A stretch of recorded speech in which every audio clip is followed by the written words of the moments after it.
Hey rock lovers, check this out. This is a slab of Montana agate. Isn't that pretty? I recently purchased just a big variety of slabs from a Facebook seller. Included were some of these.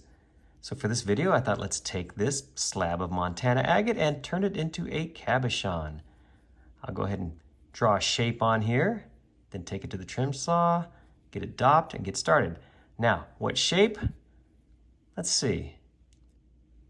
I'm thinking something like this. I like this pattern right here. It takes up most of the stone, so I won't be wasting a lot. What do you think? Let me go ahead and get this thing drawn on, and then we'll move on from there. How do you like that? I think that's going to look nice. We still save this little crystal vug right here.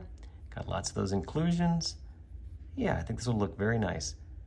Let me go ahead and get this thing trimmed, and then we'll get it dopped, and we'll get started with the cabbing. Taking it over to the high-speed trim saw, we cut away as much as we can, get as close to the line as possible. That makes the following steps a lot easier. How does it look? Not bad. Now let's get it dopped and we'll get started with the cabbing. Beginning with this 80 grit wheel. Here's where I do all the basic shaping. This is how it looks dry. Got my dome formed, the girdle. Looking good. Now I move on to the 220 grit wheel, clean up those scratches, fine tune the shape. There you go.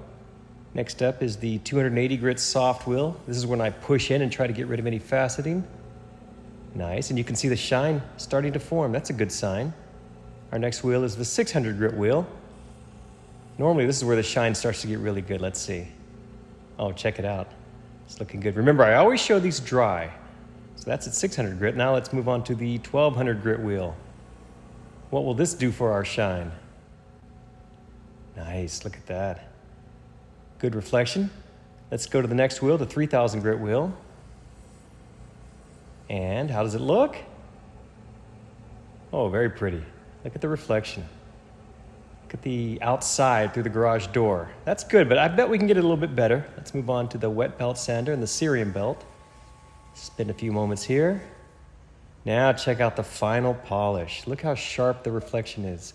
The little LEDs in the light, and then the outside through the garage door. Very sharp. And of course my hand. Looking good. Let's take this inside and take a closer look. The Montana agate cabochon is all finished. What do you think? Check it out. Oh, I like the way this turned out. It took an awesome shine, as Montana agate normally does. A good shape. This might make a good, oh, I don't know, pendant maybe? I need to learn silversmithing so I can mount this sucker. This is what we started with, and after several different wheels on the cabbing machine, this is what we ended up with. Oh, very nice.